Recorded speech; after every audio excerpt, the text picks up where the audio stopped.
बहुत ही प्यारा भजन। गोपीनाथ मम निवेदन। गोपीनाथ मम निवेदन शृणु। गोपीनाथ मम निवेदन शृणु।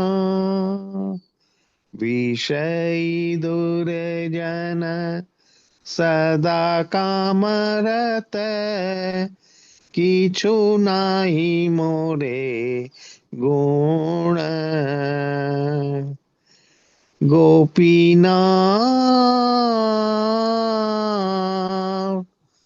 আমারো ভরসা তুমি, তোমার চরণে লইলু শরণ। তোমার কিঙ্কর আমি। গোপীনাথ কি মনে দিবে মোরে, না জানি ভগতি কর্মে জড়মতি। পড়েছি সংসার ঘোরে। গোপীনাথ সকলি তোমার মায়া, নাহি মম বল ज्ञान सुनिर्मल। स्वाधीन नये काया। गोपीनाथ नियत चरण स्थान, मांगे ये पामर कांदिया कांदिया। करे करुणा दान। गोपीनाथ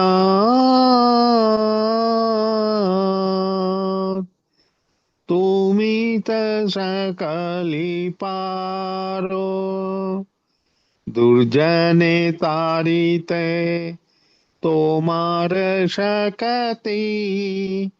কে আছে পাপীর আর। গোপীনাথ তুমি কৃপা পারবার, জীবেরে কারণ আসিয়া প্রপঞ্চে। লীলা কেলে সুবিস্তার। গোপীনাথ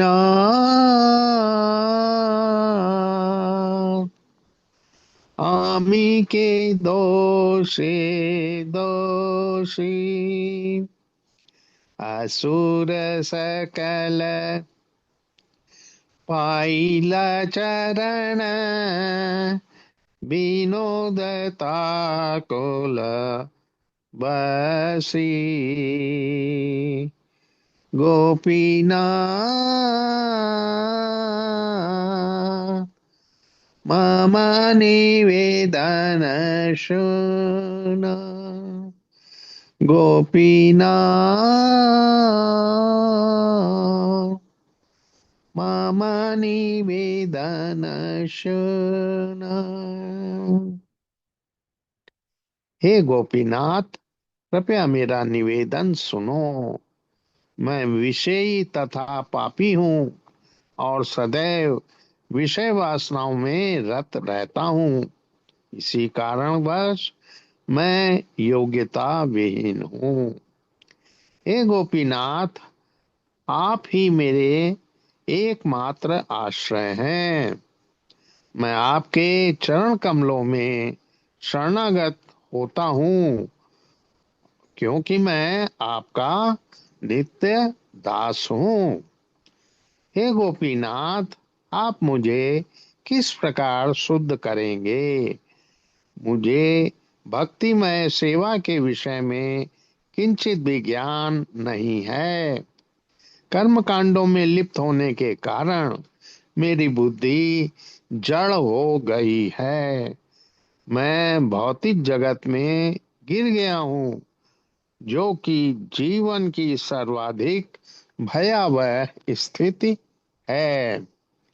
गोपीनाथ, मुझे सर्वत्र आपकी बहिरंगा शक्ति यानी माया की ही रचना दिखाई देती है। मुझ में बल और विशुद्ध ज्ञान का अभाव है। वस्तुतः मेरा जीवन भी मेरे अधीन नहीं है। हे गोपीनाथ, यह पापी व्यक्ति निरंतर रो रहा है और आपके चरण कमलों के निकट वास करने की भिक्षा मांग रहा है। कृपया मुझ पर अपनी कृपा कीजिए। हे गोपीनाथ, आप सब कुछ करने में समर्थ हैं। आप में सर्वाधिक कुटिल व्यक्तियों का उद्धार करने की भी शक्ति है। तब आपके अतिरिक्त यह पापी किसकी ओर देखे? हे गोपीनाथ, आप दया सिंधु हैं। आपने इस भौतिक संसार में अवतरित होकर लीलाएं प्रकट की, जिससे पतित आत्माओं का कल्याण संभव हो सके। हे गोपीनाथ, मैं कौन से दोषों के लिए दोषी ठहराया गया हूँ?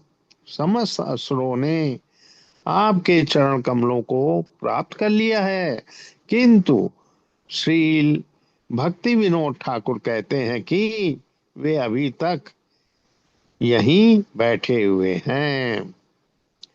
हरे कृष्ण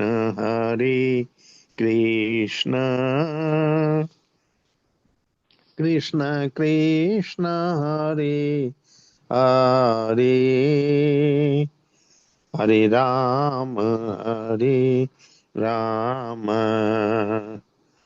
राम राम हरे हरे, हरे कृष्ण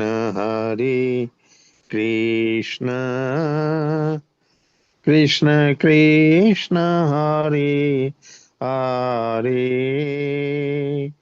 हरे राम राम राम हरे हरे,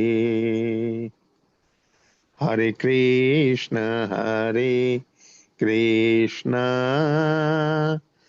कृष्ण कृष्ण हरे हरे, हरे राम राम राम हरे हरे, हरे कृष्णा। हरे कृष्ण। सभी को धन्यवाद प्रणाम। तो अभी हम लोगों ने 14 अध्याय तक की यात्रा पूरी कर ली है और आज हम लोग 15वें अध्याय में आ रहे हैं, जिसका नाम है पुरुषोत्तम योग। यहाँ पर जो छोटा चैप्टर है, ज्यादा इसमें नहीं है, 20 ही श्लोक हैं टोटल। तो 1 से 5 श्लोक बताते हैं ना कि कैसे हमें निकलना है ना, इस दुनिया से कैसे निकलना है, अनासक्ति का भाव कैसे लाना है। और आगे जो 6 से 11 श्लोक है उसमें एक शरीर से दूसरे शरीर में कैसे स्थानांतरण होते हैं, कैसे जाता है प्राणी। और फिर 12 से 18 में भगवान श्री कृष्ण यानी जो है जगत को कैसे पालन करते हैं ना। तो ये पुरुषोत्तम योग यानी कि पुरुष को भोक्ता कहते हैं। तो पुरुषोत्तम कौन है, उससे कैसे जुड़ा जाए, तो इसके बारे में हम लोग इस चैप्टर से जुड़ेंगे। तो बहुत अच्छा चैप्टर है। इसमें जो है हम लोग कैसे विरक्त के जो शस्त्र है ना उसको हम वृक्ष को काटते हैं। यानी आध्यात्मिक जगत में वहां पे ना कोई इच्छा रहती है ना कुछ रहता है। आध्यात्मिक जगत में सब कुछ भगवान के इसमें चलता है। तो हम लोग गुरु वंदना करके स्टार्ट करते हैं इसको। ओम नमो भगवते वासुदेवाय। ओम नमो भगवते वासुदेवाय। ओम नमो भगवते वासुदेवाय। ओम नमो भगवते वासुदेवाय। ओम अज्ञानतिमिरान्धस्य ज्ञानञ्जनशलाकया चक्षुरुन्मीलितं येन तस्मै श्रीगुरवे नमः। श्रीचैतन्यमनोभीष्टं स्थापितं येन भूतले स्वयं रूपं ददाति महिमं ददाति शब्दान्तिकम्। वन्देऽहं श्रीगुरुकमलं श्रीगुरुवैष्णव श्रीरूपसागरजातं सहगण रघुनाथान्वितान्तं सजीवं साद्वैतं सावधूतं परिजन सहित श्रीकृष्ण चैतन्य देवं श्री राधा कृष्ण पादां सहगण ललिता श्री विशाखान्वितांश्च। हे कृष्ण करुणा सिंधु दीनु बंधु जगतपते गोपेश गोपिका कांत राधा कांत नमस्तुते। तप्त कांचन गौरांगी राधे वृंदावनेश्वरी वृषभानुसुते देवी प्रणमामि हरि प्रिये। नमो विष्णुपादाय पृष्ठपृष्ठाय भूतले श्रीमते भक्ति वेदांत स्वामिनि इति नामिने। नमस्ते सरस्वती देवे गौरवाणी प्रचारिणी निर्विशेष शून्यवादी पाश्चात्य देश तारिणी। जय श्री कृष्ण चैतन्य प्रभु नित्यानंदा श्री अद्वैत गदाधर श्रीवासादि गौरा भक्त वृंदा।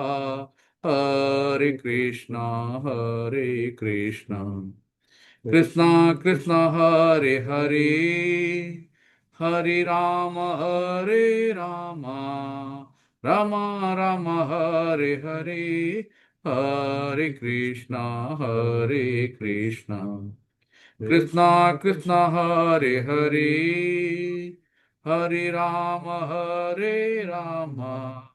राम राम हरे हरे। हरे कृष्णा कृष्णा कृष्णा हरे हरे हरे राम राम राम हरे हरे। हरे कृष्णा सभी को दंड प्रणाम।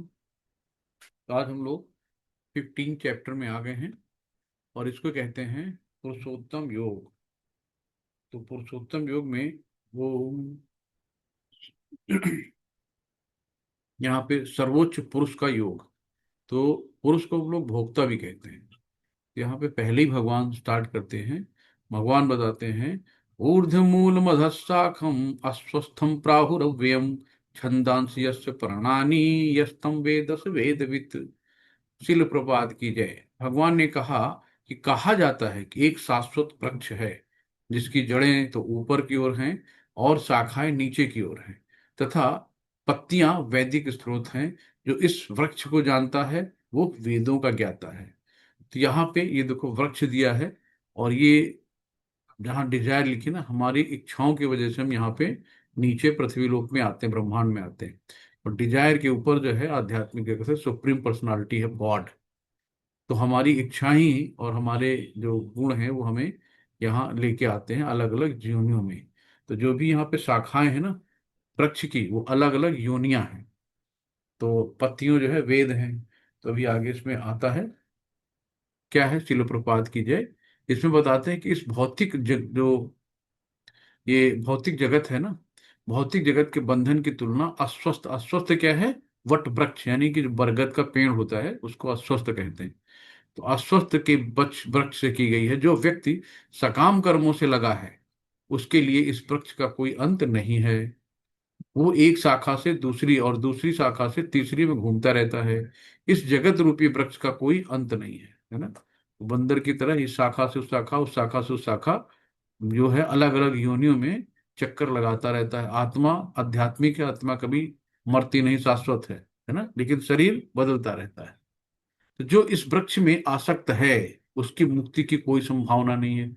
जो इसमें आसक्ति रखता है लिपटा रहता है मोह में पड़ जाता है उसकी मुक्ति की कोई संभावना नहीं रहती है। वैदिक स्रोत जो आत्मोन्नति के लिए है वे ही इस वृक्ष के पत्ते हैं। तो जो वृक्ष के पत्ते हैं वो क्या है वैदिक स्रोत हैं। ये क्वेश्चन आता है। इस वृक्ष की जड़ें ऊपर की ओर बढ़ती हैं क्योंकि इस ब्रह्मांड के सर्वोच्च लोक से प्रारंभ होती है। तो हमेशा वृक्ष की जड़ें जो है, जड़ें ऊपर की ओर बैठती हैं, और जो तने शाखाएं वो नीचे की ओर होती हैं, उल्टा। जैसे आप किसी तालाब के किनारे कोई वृक्ष लगा होता है ना, तो उसका उल्टा प्रतिबिंब दिखाई देता है, वैसे ही है। यदि कोई इस मोह रूपी अविनाशी वृक्ष को समझ लेता है तो वो इससे बाहर निकल सकता है। तो इस 13वें अध्याय तक ये हम लोग देख चुके हैं कि भगवत भक्ति ही सर्वोच्च विधि है। भक्ति का मूल सिद्धांत है भौतिक कार्यों से विरक्ति तथा भगवान की दिव्य सेवा में अनुरक्ति। इस अध्याय के प्रारंभ में संसार से आसक्ति तोड़ने की विधि का वर्णन हुआ है कि हम इस मोह जाल से कैसे निकलेंगे। यहाँ लगा आते हैं होटल से पैसा लेते हैं। यहाँ लगा। तो हम इस संसार से कैसे निकलेंगे, इसका वर्णन हुआ है कि हम इन तीनों गुणों से नांग के कैसे बाहर निकलते हैं। तो इस संसार की जड़ें ऊपर की ओर बढ़ती हैं, इसका अर्थ है कि ब्रह्मांड के सर्वोच्च लोक संपूर्ण भौतिक पदार्थ से यह प्रक्रिया शुरू होती है। वहीं से सारे ब्रह्मांड का विस्तार होता है, जिसमें अनेक लोक उनकी शाखाओं के रूप में होते हैं।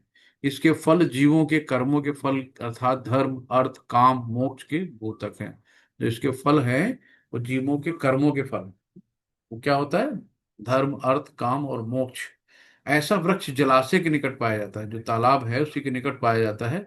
हम देख सकते हैं कि जलाशय के तट पर उगे वृक्ष का प्रतिबिंब जड़ में, जो जब जल में पड़ता है तो उसकी जड़ें ऊपर और शाखाएं नीचे की ओर दिखती हैं।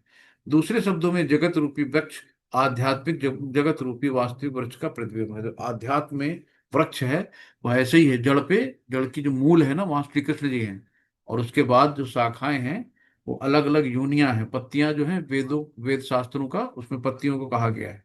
तो विरक्त के जो हमें क्या करना, विरक्त के शस्त्र से इस वृक्ष को काटना है ना।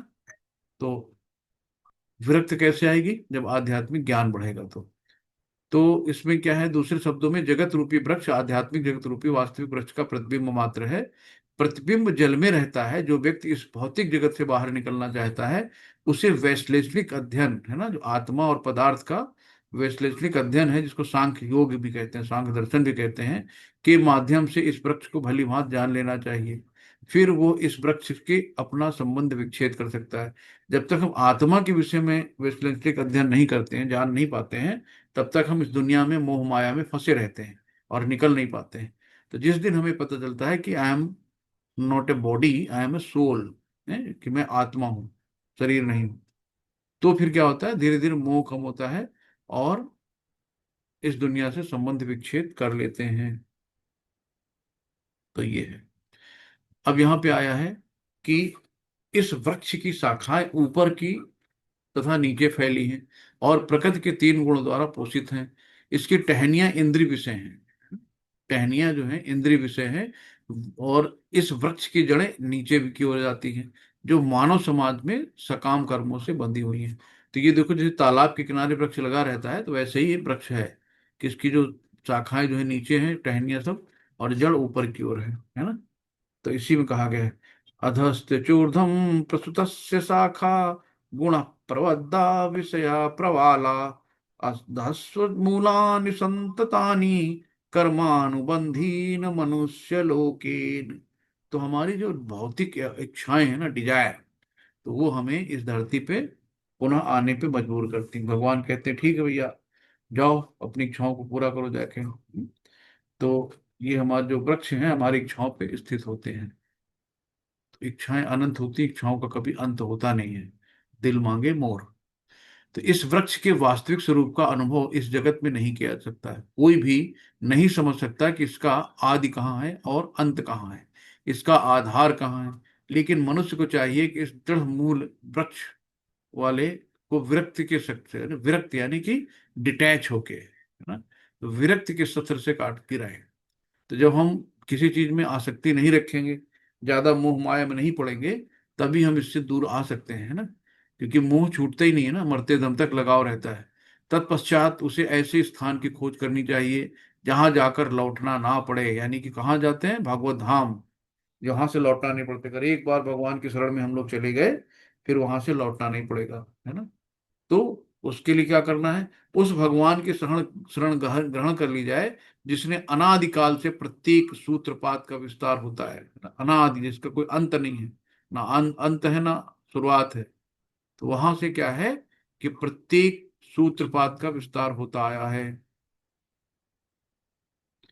यहाँ पे देखो दिखाया गया है भगवान का ब्रह्मांड का एक झलक दिखाई गई ऊपर, मतलब आध्यात्मिक जगत का है, ब्रह्मांड के अंदर आध्यात्मिक जगत का है।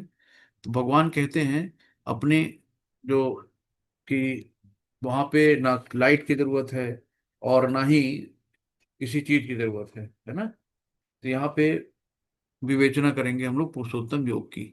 न तद्भासयते सूर्यो न शशांको न पावका यद गत्वा न निवर्तन्ते तद्धामम परमम मम। भगवान कहते हैं वो मेरा परम धाम है ना, अपने घर का पता बता रहे हैं कि क्या क्या है, कि वो मेरा परम धाम है। ना तो सूर्य या चंद्र के द्वारा प्रकाशित होता है और ना अग्नि या बिजली से, है ना। तो वहां ना सूरज की जरूरत है, ना आग की जरूरत है, ना बिजली की जरूरत है। जो लोग वहां पहुंच जाते हैं वे इस जगत पर फिर से लौट कर नहीं आते। तो हम लोगों का टारगेट क्या है कि सीधे भगवान का जो परम धाम है वहां पहुंचना, है ना। वहां क्या है, ना तो सूरज है ना चंद्र है, वो अपने आप प्रकाशित है, भगवान की दिव्य रोशनी से प्रकाशित है। ना वहां बिजली की जरूरत है ना अग्नि की जरूरत है। और भगवान बता रहे हैं ना कि जो लोग वहां पहुंच जाते हैं वो इस भौतिक जगत में लौट कर नहीं आते हैं।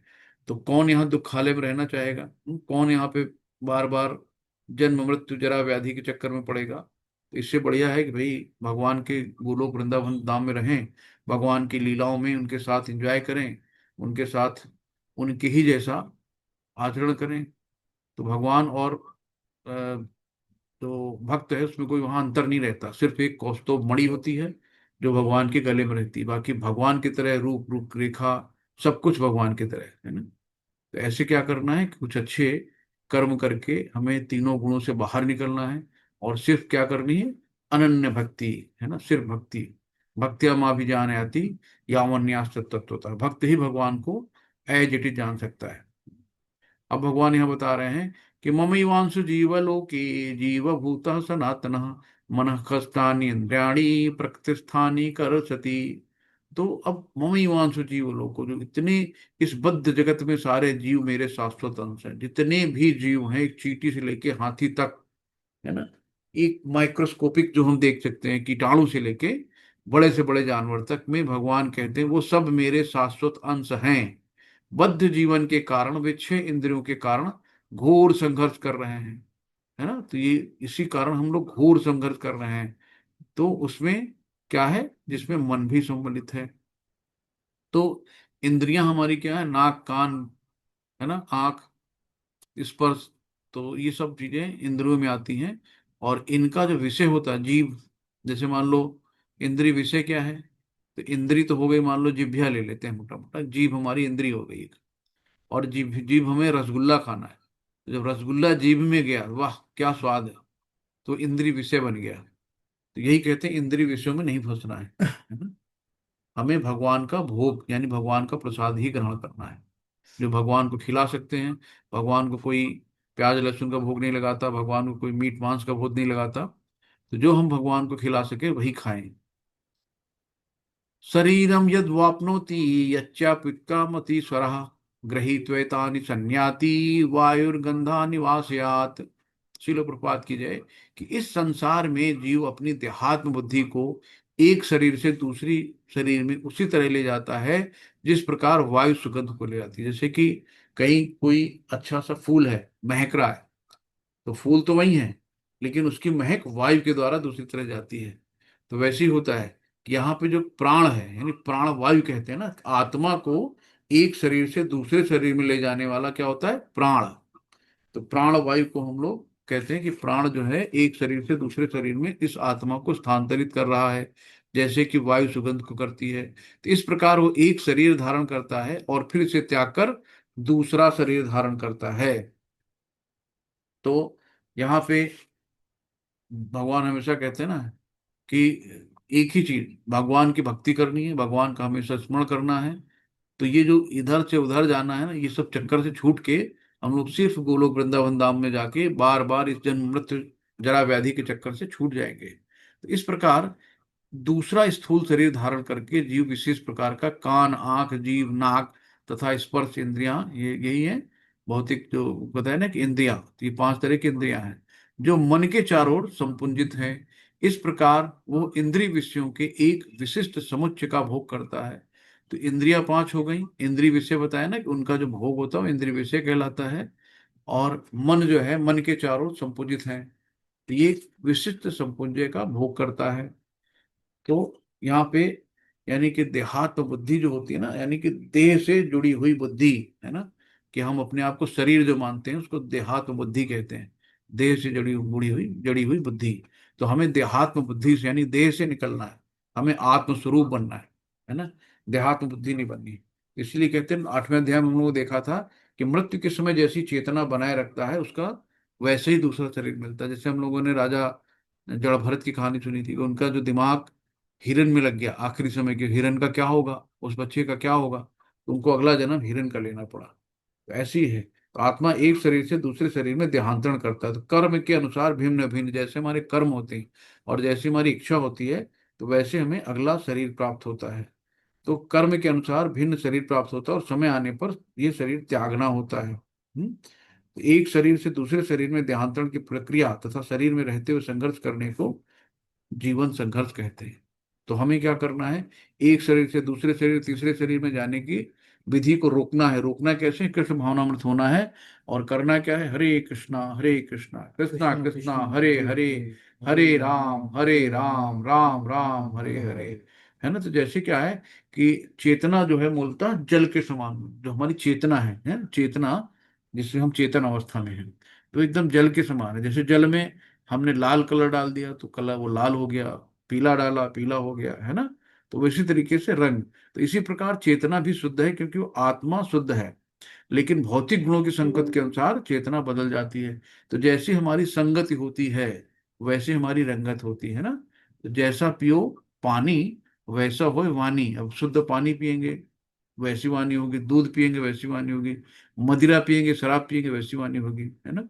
तो जैसा खाए अन्न वैसा होए मन, और जैसा पिए पानी वैसे हुई वाणी। तो हमें अन्न और पानी का विशेष ख्याल रखना है। तो वास्तविक चेतना क्या है, कृष्ण भावनामृत है। जब कोई कृष्ण भावनामृत में स्थिर होता है तो शुद्धतर जीवन बिताता है। लेकिन यदि उसकी चेतना किसी भौतिक प्रवृत्ति से मिश्रित हो जाती है तो अगले जीवन में उसे वैसा ही शरीर मिलता है। तो ये आवश्यक नहीं कि उसे पुनः मनुष्य शरीर प्राप्त हो। वो कुत्ता, बिल्ली, सूकर, देवता 84 लाख योनि में कोई भी रूप प्राप्त कर सकता है। तो उसका ये नहीं कि अब मनुष्य के जन्म मिलेगा। लेकिन एक बात है, अगर आपने भक्ति की है और भक्ति अच्छे मन से की है, सच्चे मन से, और भक्ति में अधूरे रह गए, तो अगला जन्म फिर आपको मनुष्य का मिलेगा कि वो भक्ति जहां से छूटी थी उस भक्ति को वहां से आप स्टार्ट कर सकें, है ना। तो यहाँ पे है, उत्क्रामंत स्थितिं वापि भुंजाना वा गुणान्वितम विमूढ़ा नानुपश्यन्ति पश्यन्ति ज्ञानुचक्षुषु। शिल प्रपात की जय। तो मूर्ख ना तो समझ पाते हैं कि जीव किस प्रकार अपना शरीर त्याग करता है ना, उसको पता ही नहीं कि शरीर कौन मरता है कौन जीता है, उसको लगते नहीं कि हम कभी मरेंगे, समझने की जरूरत ही नहीं उसको। और ना ही वो समझ पाते हैं कि प्रकृति के गुणों के अधीन किस किस तरह के शरीर का भोग करना होता है। लेकिन जिसकी आंखें ज्ञान से प्रशिक्षित होती हैं वो सब देख सकता है ना। जैसे मोटर गाड़ी खराब हो गई, अब जिसको उसके बारे में कुछ पता ही नहीं, बोनट खोल के खड़ा है, कहाँ डालेगा, कहाँ देखेगा। लेकिन जो मोटर मैकेनिक है, जो इंजीनियर है, वो खट से वहीं जाएगा, अच्छा ये वाला पार्ट खराब है, इसको निकाल के बाहर करो। तो जो जिसकी आंखें ज्ञान से प्रशिक्षित हैं वो सब देख सकता है। तो ज्ञान कौन देगा, प्रशिक्षित कौन करेगा, जो हमारे गुरु महाराज जी हैं। तो गुरु लोग हमें इस ज्ञान से प्रशिक्षित करते हैं और हमें सदमार्ग पर ले जाते हैं, हमें बताते हैं कि क्या भला है क्या बुरा है ना। हमें वो दिव्य चक्षु देखते हैं जिससे हम भगवान के दर्शन कर सकते हैं। हमें वो चश्मा देते हैं, 3D पिक्चर देखने के लिए चश्मा लगता है ना, तो वैसे दिव्य चक्षु भगवान को देखने के लिए गुरु महाराज जी देते हैं। वो ज्ञान देते हैं कैसे आप वहां तक पहुंच सकते हो। तो बिन गुरु गुरु होए न ज्ञान और बिन ज्ञान वैराग्य। तो जब तक ज्ञान नहीं होगा तब तक हमारे अंदर वैराग्य नहीं आएगा। तो यहाँ पे कुछ बढ़िया सा लिखते हैं, श्लोक बात कीजिए। आत्म साक्षात्कार को प्राप्ति प्रयत्नशील योगी जन ये स्पष्ट रूप से देख सकते हैं, लेकिन जिनके मन विकसित नहीं हैं और जो आत्म साक्षात्कार को प्राप्त नहीं है, वे प्रयत्न करके भी ये नहीं देख पाते कि क्या हो रहा है ना। बहुत से लोग हैं, आप देखते हो कि आपके सराउंडिंग, उनको पता ही नहीं होता है क्या भगवान है, क्या पूजा करनी है। वो अपनी दुनिया मस्त रहते हैं, अपना खाना कमाना, अपने बच्चों को पालना, अपने ही उसमें मस्त रहते हैं। ना पूजा से मतलब, न पाठ से मतलब। तो आत्म साक्षात्कार तो बहुत बड़ी चीज है। तो आत्म साक्षात्कार को प्राप्त प्रयत्नशील योगी जन ये स्पष्ट रूप से देख सकते हैं। लेकिन जिनके मन विकसित नहीं है और जो आत्म साक्षात्कार को प्राप्त नहीं, वो ये प्रयत्न करके भी ये नहीं देख पाते कि क्या हो रहा है ना। तो यहाँ पे देखो, जो भी सब आत्म साक्षात्कार महाप्रभु बैठे हुए हैं, चैतन्य महाप्रभु हैं, तो सब जिन्होंने एक अच्छे सत्पुरुष का दर्शन भी कर लिया ना, उसके अंदर भी आत्म साक्षात्कार आता है। तभी हम लोग कुंभ में गए थे, वहां पे ये देखने कि भाई बहुत शुद्ध महात्मा लोग आते हैं, बड़ी दूर दूर से आते हैं। तो उनके दर्शन मात्र से ही हम लोग धन्य हो जाते हैं ना। सब लोग गंगा में क्या करते हैं, पाप धोने जाते हैं। अब गंगा ने कहा कि भाई हम इतने पापी आएंगे और सबका पाप धोएंगे, तो हम अपना पाप कहाँ ले जाएंगे। तो फिर ये साधु महात्मा महंत लोग आते हैं, जो गंगा में स्नान करते हैं, कि वो साधु महात्माओं की जो तपस्याएं होती हैं उससे गंगा पवित्र होती है। तात्पर्य शिल प्रपात कीजिए। आजकल ऐसे अनेक तथाकथित योगी हैं और योगियों के तथाकथित संगठन हैं, लेकिन आत्म साक्षात्कार के मामले में शून्य हैं। वे केवल कुछ आसनों में व्यस्त रहते हैं, है ना, कुछ अपने आसन लगा दिया, कोई पानी पे चल रहा है, कोई एक पैर पे खड़ा है। और यदि उनका शरीर सुगठित तथा स्वस्थ हो गया तो संतुष्ट हो जाते हैं। उसकी उन्हें इसके लिए अतिरिक्त और कोई जानकारी नहीं रहती है।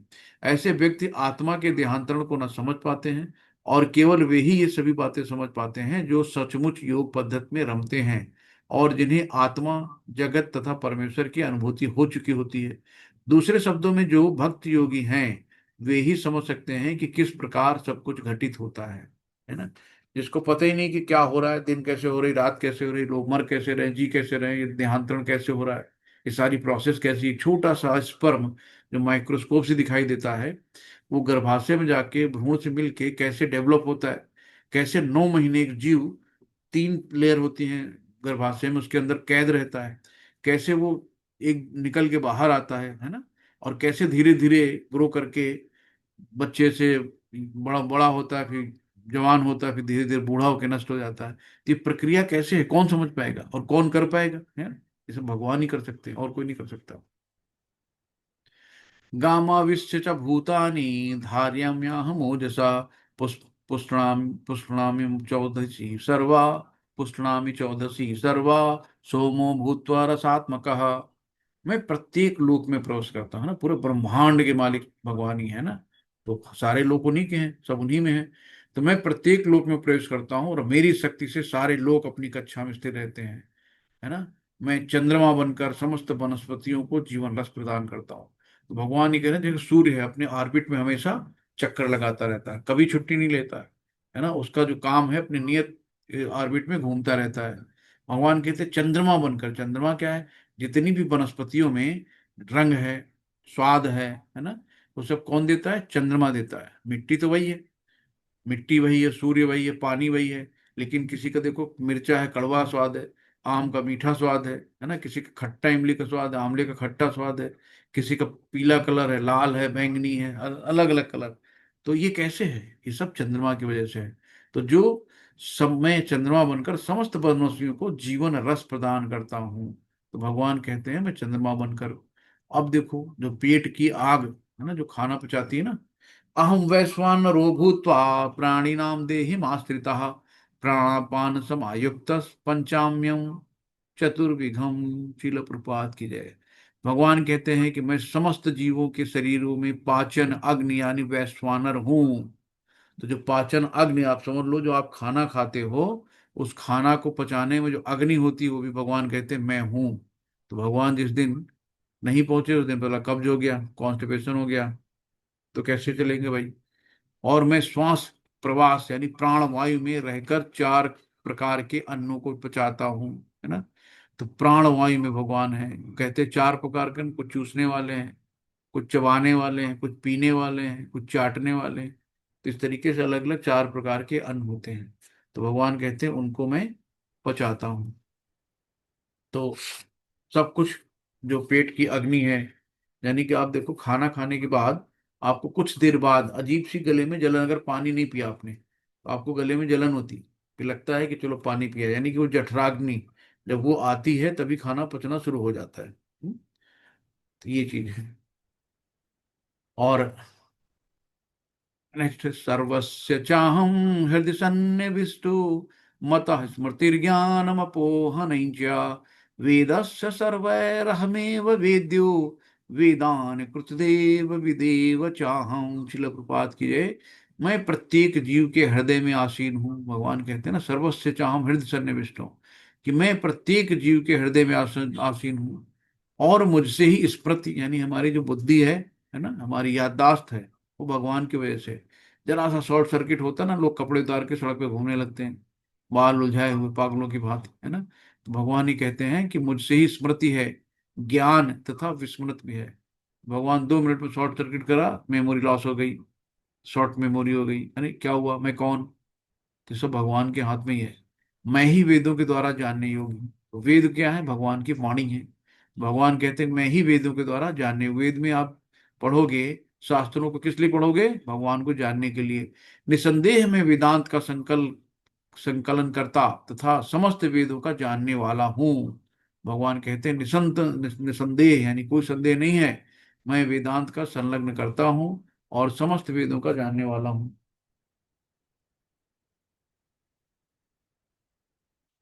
फिर यहाँ पे भगवान बताते हैं कि जीव 2 प्रकार के होते हैं, है ना। कैसे होते हैं? चित्त तथा अचित्त। तो भौतिक जगत में जीव चित्त क्षण होता है और आध्यात्मिक जगत में जीव अचित्त कहलाता है। तो जो चित्त मतलब जो खर्च हो गया, और जो अच्युत जो खर्च ना हो पाए, है ना। तो कहेंगे चुक गया, ये सामान चुक गया, खर्च हो गया। तो वही कहते हैं कि जो भौतिक जगत में जो भी होता है वो क्षर, यानी कि उसका नाश होता है, वो चुक जाता है, खत्म हो जाता है। और आध्यात्मिक जगत में प्रत्येक जीव अच्युत कहलाता है, जिसका कभी नाश नहीं होता, यानी शाश्वत होता है, अच्युत, है ना। तो क्षर और अक्षर 2 चीजें होते हैं। क्षर जिसका क्षय हो सकता है, यानी कि जो नाशवान है, और अक्षर जो कभी खत्म नहीं होता, शाश्वत होता है। तो जीव 2 प्रकार के हैं, च्युत तथा अच्युत, यानी कि जितने भी भौतिक जगत में ब्रह्मांड के अंदर जितने ब्रह्मा से लेके सभी प्राणियों तक का जितने भी हैं, उनको कहते हैं वो च्युत हैं। तो ये है। और यहाँ पे कहा गया है इन दोनों के अतिरिक्त एक परम पुरुष परमात्मा है, जो साक्षात अविनाशी है और तीनों लोकों में प्रवेश करके उनका पालन कर रहा है। तो भगवान कह रहे हैं कि एक इन दोनों के अतिरिक्त हैं, च्युत और अच्युत, जिनका नाश हो जाता है और जिनका नाश नहीं होता है। यानी कि आत्मा क्या है? शाश्वत है, आत्मा कभी नष्ट नहीं होती, शरीर नाशवान है। तो यहाँ पे भगवान बता रहे हैं कि इन दोनों के बीच में जो जिस जो शाश्वत है, जो अशाश्वत है, दोनों के बीच में परम पुरुष परमात्मा है, जो साक्षात अविनाशी है, जिसका कभी नाश नहीं होता है, और तीनों लोकों में प्रवेश करके उनका पालन कर रहा होता है। परमात्मा जो है तीनों लोकों में रह के सबका पालन पोषण भी करते हैं, संहार भी करते हैं, सब कुछ है। यहाँ पे कहते हैं यस्मात् शर्मतीतो हम अक्षरदापि चोत्तम अतो अस्मि लोके वेदे चा प्रतितः पुरुषोत्तम। शिल प्रपात की जय। क्योंकि मैं क्षर, है ना, क्षर मतलब क्षय हो जाना, जिसका खत्म हो जाना, नष्ट हो जाना, तथा अक्षर जिसका कभी नाश नहीं होता, शाश्वत होता है, दोनों से परे हूं, कि चूंकि मैं सर्वश्रेष्ठ हूं, अतएव मैं इस जगत में तथा वेदों में पुरुष के रूप में विख्यात हूं। तो भगवान ही कहते हैं कि परम पुरुष कौन है? भगवान ही है ना। तो चूंकि मैं क्षर तथा अक्षर दोनों से परे हूं, और चूंकि मैं सर्वश्रेष्ठ हूं, अतः मैं जगत में तथा वेदों में परम पुरुष के रूप में विख्यात हूं। एक होती आत्मा और दूसरी होती परमात्मा। इस तरीके से भगवान कहते हैं कि मैं परम पुरुष के रूप में विख्यात हूं। और यहाँ पे देखिए गौर निताई हैं, और ये जो रखी है ना, जो 5 गुरु होते हैं जो उसमें आए हैं परंपरा प्रणाली में। तो इस तरीके से देखिए शिव जी हैं। शिव जी हमेशा पार्वती जी और सबसे सिर्फ कथाएं करते रहते हैं भगवान की, हमेशा। यो मामेव सम्मूढ़ो जानाति पुरुषोत्तमं स सर्वविद जपति माम सर्वभावेन भारत। यो माम एवं सम्मोहो जानाति पुरुषोत्तम स सर्व विद भजति माम सर्वभावेत भारत। शिल प्रपात की जय। जो कोई भी मुझे संशय रहित होकर पुरुषोत्तम भगवान के रूप में जानता है, वो सब कुछ जानता है। अतएव हे भरत पुत्र, वो व्यक्ति मेरी पूर्ण भक्ति में रत है। भगवान कहते हैं जो संशय, जो किसी तरीके का संशय नहीं करता है ना, और पुरुषोत्तम भगवान के रूप में जानता है, यानी कि भगवान मान के भगवान की आराधना पूजा करता है, उनके शरणागत होता है, वो सब कुछ जानता है। अतः हे भरत पुत्र, भरत पुत्र कौन है? अर्जुन। वो व्यक्ति मेरी पूर्ण भक्ति में रत है। तो वो व्यक्ति भगवान की पूर्ण भक्ति में रत है, भगवान ये बता रहे हैं। उसके बाद ये आखिरी श्लोक बताते हैं भगवान कि इति गुहितम शास्त्रमित्तम उत्तम मया नघ, इति गुहितम शास्त्रमिदम उत्तम मया नघ, एतद् बुद्ध्या बुद्धिमांस्तात् श्रुतकृष्टश्च भारतः। इसलिए प्रपात कीजिए, भगवान कहते हे अनघ, यदि वैदिक शास्त्रों में सर्वाधिक गुप्त अंश है जिससे मैंने प्रकट किया है, यदि कोई इसे समझता है तो बुद्धिमान हो जाएगा और उसके प्रयास पूर्ण हो जाएंगे। यानी कि वैदिक शास्त्रों को सर्वाधिक गुप्त अंश है। तो ये जो बता रहे हैं ना कि इत गुहितम शास्त्र में बुद्धम मया नघा, कि ये वैदिक शास्त्रों का सर्वाधिक गुप्त अंश है जिसे मैंने प्रकट किया। भगवान कह रहे हैं जो जो मैंने प्रकट किया है सबसे गुप्त अंश है, और जो कोई इसे समझता है वो बुद्धिमान हो जाएगा और उसके प्रयास पूरे हो जाएंगे। है ना, भगवान ने क्या क्या बताया हम लोग अभी रिवीजन कर लेंगे। तो शिल प्रपात की जय। भगवान शिल प्रपात जी कुछ लिखते हैं अपने तात्पर्य में, उसको हम लोग पढ़ लेते हैं। जहां भी भक्ति होती है ना, जहां भी भक्ति होती है वहां भौतिक कलमश नहीं रहता है। यानी जो हमारे मन के विकार है ना, मन के जो हमारे मैल हैं, वो जो हमको कलुषित करते हैं, तो वो क्या होता है, जहां भक्ति होती है वहां भौतिक कलमश नहीं रहता है। भगवत भक्ति तथा स्वयं भगवान एक हैं। तो अगर हम भगवत भक्ति करते हैं और समझ लो भगवान की ही पूजा कर रहे हैं, भगवान की ही सेवा कर रहे हैं, तो अगर हम यहाँ पे बैठ के आज सुन रहे हैं तो ये भी एक तरह से भगवान की पूजा है, भगवान की भक्ति है। तो भगवान कहते हैं कि भगवत भक्ति तथा स्वयं भगवान एक हैं, क्योंकि दोनों आध्यात्मिक हैं। है ना, भगवत भक्ति और भगवान दोनों आध्यात्मिक हैं। और भक्ति परमेश्वर की अंतरंगा शक्ति के भीतर होती है। तो भक्ति जो होती है परमेश्वर के अंतरंगा शक्ति के भीतर होती है। भगवान सूर्य के समान है और अज्ञान अंधकार के समान है। हम्म? भगवान सूर्य के समान है, और जो अज्ञान होता है ना, अज्ञान, ज्ञान सूर्य के समान होता है और अज्ञान क्या है, अंधकार के समान है। तो जहां सूर्य विद्यमान है वहां अंधकार नहीं रहता है। हम्म? जहां सूर्य होता है वहां अंधकार नहीं होता है। तो इसी तरीके से अतएव जब भी प्रमाणित गुरु के मार्गदर्शन के अंतर्गत भक्ति की जाती है, तो जो भी प्रमाणिक गुरु होते हैं ना, जो परंपरा प्रणाली होती है उसमें जो प्रमाणिक गुरु आते हैं उनके अंतर्गत भक्ति की जाती है, तो अज्ञान का प्रश्न ही नहीं उठता। क्योंकि हमें अरे गौरे नत्थु खैरे के चक्कर में नहीं पड़ना कि पता नहीं कौन मिल जाए और हमें गुमराह कर दे कि मैं चलो गुरु हूं, मैं तुम्हें ज्ञान दे रहा हूँ। है ना, लाखों लोग घूम रहे हैं गुरु बन के, लेकिन हमें बहुत ही प्रमाणिक गुरु के चक्कर में पड़ना है, इधर उधर नहीं भटकना है। प्रत्येक व्यक्ति को चाहिए कि इस कृष्ण भावनामृत को ग्रहण करे और बुद्धिमान तथा शुद्ध बनने के लिए भक्ति करे। जब तक कोई कृष्ण को इस प्रकार नहीं समझता और भक्ति का प्रवृत्त नहीं होता, तब तक सामान्य मनुष्य की दृष्टि में कोई कितना बुद्धिमान क्यों ना हो, वो पूर्णतः बुद्धिमान नहीं है। है ना, तो जब तक भक्ति में नहीं आता है उसको हम लोग बुद्धिमान नहीं मान सकते हैं।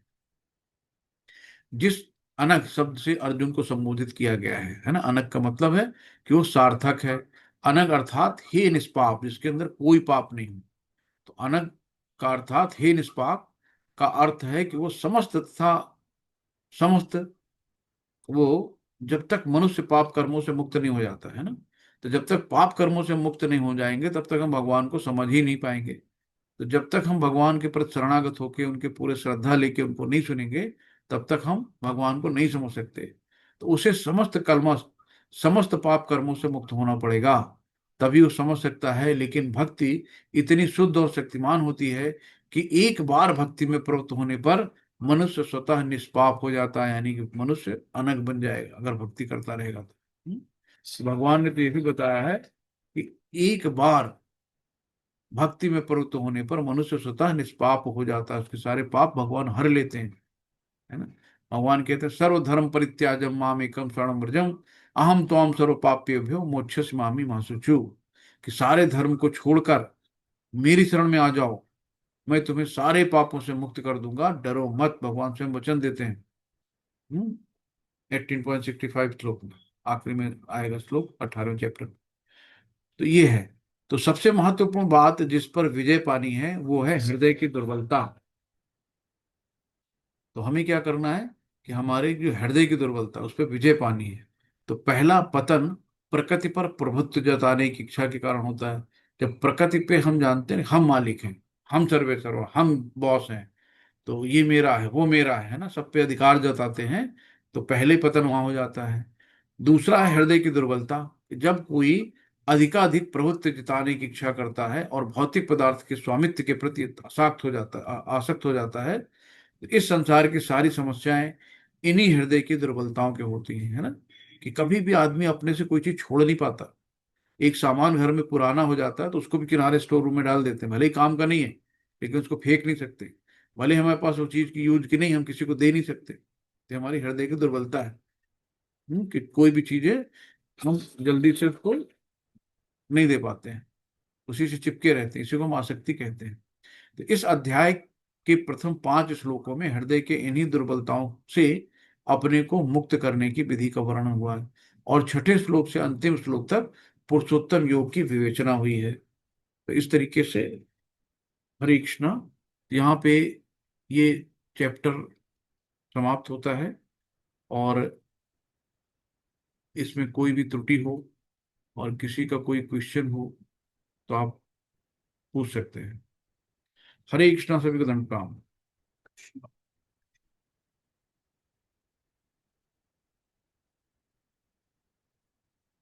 ये है पुरुषोत्तम योग। तो हम लोगों ने इन सब चीजों को देखा। ये देखिए, ये है एक डिजायर। तो यहाँ पे दिखाया गया कि जो हमारी इच्छा यहाँ पे राधा गोविंद हैं, ये वृक्ष की जड़ है। तो वृक्ष की जड़, अब ये डिजायर जहां लिखा ना, इसके ऊपर क्या है, आध्यात्मिक दुनिया है। तो आध्यात्मिक दुनिया से हम लोग वहीं रहते थे। अब क्या हुआ कि हमने भी इच्छा करी कि हम भी, भगवान तो यहाँ बहुत ऐशो आराम में रह रहे हैं, हम भी ऐशो आराम करें चल के। तो हमने इच्छा जाहिर करी, यानी भगवान से द्वेष किया। और द्वेष करने के कारण हमें ये देखिए ब्रह्मा जी यहाँ बैठे हैं टॉप पे, तो जो एकदम ऊपर है, और ये सब उल्टा वृक्ष है। अब जो टहनियां हैं और ये पत्तियां हैं, अच्छा सॉरी यार, हमने शेयर नहीं करा। ओके ओके ओके ओके, एक मिनट में शेयर कर देता हूँ। सॉरी, हम शेयर नहीं कर पाए थे। हाँ हाँ। तो ये है, देखिए एक बार फिर से बताता हूँ, ये दिखाई दे रहा ना। तो यहाँ पे क्या है, ये तो राधा कृष्ण है, तो ये रूट पार्ट में भगवान है। अब ये बीच में एक लाइन है डिजायर, यानी इच्छा। तो हम अपनी जो अनंत इच्छाएं हैं, जिसकी वजह से हमें यहाँ पे जन्म लेना पड़ता है, हमने क्या करा, भगवान से द्वेष किया, इच्छाएं की, तो भगवान ने कहा जाओ भाई पृथ्वी लोक पे जाओ, तुम भी मालिक बन के राज करो, है ना। और जब यहाँ आए तो हमें लगा हम कहाँ आ गए। तो यहाँ पे देखिए ब्रह्मा जी आसान है, आसीन है टॉप पे, और इसके नीचे ये सब टहनियां हैं, जो इस दृश्य जगत की अलग अलग योनियां हैं, जो टहनियां हैं, है ना। तो अलग अलग योनियों में लोग रहते हैं, और धीरे धीरे ये उच्च योनि से धीरे धीरे निम्न योनि तक गया है। तो ये वृक्ष बना है, तो ये उल्टा प्रतिबिंब होता है। तो इस तरीके से हम लोग इस वृक्ष को समझ सकते हैं। और एक चीज और हम लोगों ने देखी थी कि भगवान ने कहा था कि हम, ये देखिए, अहम वैश्वानरो भूत्वा प्राणिनाम देहम आश्रिता प्राणापाम समायुक्त पंचाम्यम चतुर्विधम। ये जो आंत में खाना भी पचता है ना, वो भी भगवान कहते हैं कि जठराग्नि मैं ही हूँ, पाचन अग्नि मैं ही हूँ। तो ये देखिए पाचन रस भी भगवान खुद स्वयं को कहते हैं कि मैं हूँ। अगर भगवान यहाँ भी ना हो तो खाना कौन पचाएगा। तो हर एक चीज, तो भगवान ने कहा ना कि सर्वस्य चाहम हृदय सन्निविष्टो मत स्मृति ज्ञानम अपोहिनम च वेदस्य सर्वैरेवमेव वेद्यो वेदांत प्रत्यय विदेह जाओ। तो यहाँ पे दिखा रहे हैं ना कि हर आत्मा के साथ परमात्मा विराजमान है। परमात्मा क्षीरोदक्षाई विष्णु के गर्भ क्षीरोदक्षाय विष्णु के रूप में सबके हृदय में हैं, जितने भी प्राणी हैं। तो प्रत्येक जीव के हृदय में मैं आसीन हूं। भगवान कहते हैं ना, प्रत्येक जीव के विषय में आसीन हूं, और मुझे से स्मृति ज्ञान विस्मृति होती है। मैं ही वेदों का जानने वाला योगी हूँ, और निसंदेह वेदांत का संलग्न करता तथा समस्त वेदों का जानने वाला हूँ। यहाँ भी देखो कि चित और अचित बताया ना, कि जिसका क्षय हो जाता है, जो नष्ट हो जाता है, और जिसका नष्ट नहीं होता है। दो तरह के बताए गए हैं, कि एक परम पुरुष परमात्मा है जो साक्षात अविनाशी है, और तीनों लोकों में प्रवेश करके उनका पालन कर रहा है। तो कुछ जो है जिनका विनाश हो जाता है, और आत्मा जो है शाश्वत है, कभी नष्ट नहीं होती है। तो इस तरीके से अब देखिए, ये देवता लोग भी भगवान तक नहीं पहुंच सकते, भक्त ही भगवान तक जा सकता है। तो ये जो देवता लोग भी जाते हैं ना वैकुंठ लोक में, ये लक्ष्मी और विष्णु के रूप में शेषनाग की शैया पे भगवान वहीं पे रहते हैं। ये इनका ऑफिस एक तरह से। तो जैसे घर पे लोग अपने निक्कर बनियान में टहल रहे हैं, है ना, जैसे भी रफ एंड टफ टहल रहे हैं, लेकिन जब ऑफिस में जाते हैं तो अपनी वेशभूषा में जाते हैं। शर्ट कोट टाई पैंट जो भी जैसे पहनते हैं, तो अपनी वेशभूषा में रहते हैं। तो वैसे ही भगवान का जो ऑफिस है ना, वो है बैकुंठ धाम, हरि धाम जिसको कहते हैं। और जो भगवान का घर है उसको कहते हैं गोलोक वृंदावन धाम। तो भगवान जब अपने ऑफिस में बैठते हैं तो लक्ष्मी जी साथ में रहती है। और जो देवी देवता लोग होते हैं ना, देवी देवता भी भगवान से मांगते हैं, तब जाके आपको देते हैं।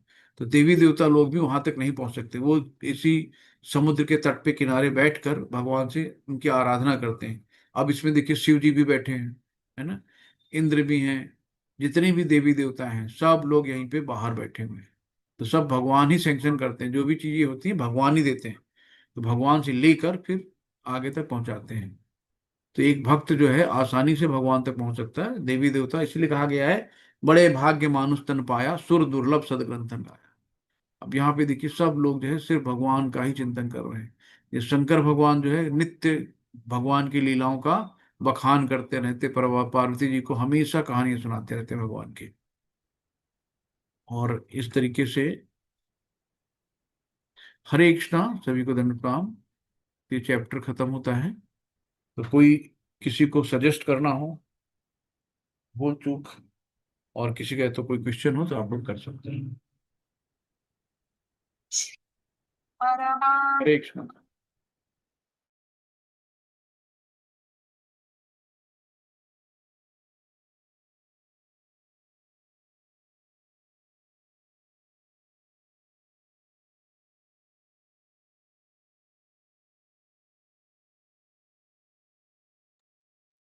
हरे कृष्णा, आप लोग अनम्यूट कर सकते हैं।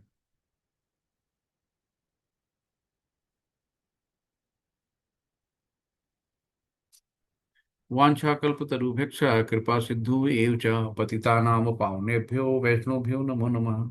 हरे कृष्णा कृष्ण कृष्ण हरे हरे, हरे राम राम राम हरे हरे। हरे कृष्णा कृष्ण कृष्ण हरे हरे, हरे राम राम राम हरे हरे। हरे कृष्णा कृष्ण कृष्ण हरे हरे, हरे राम राम राम हरे हरे।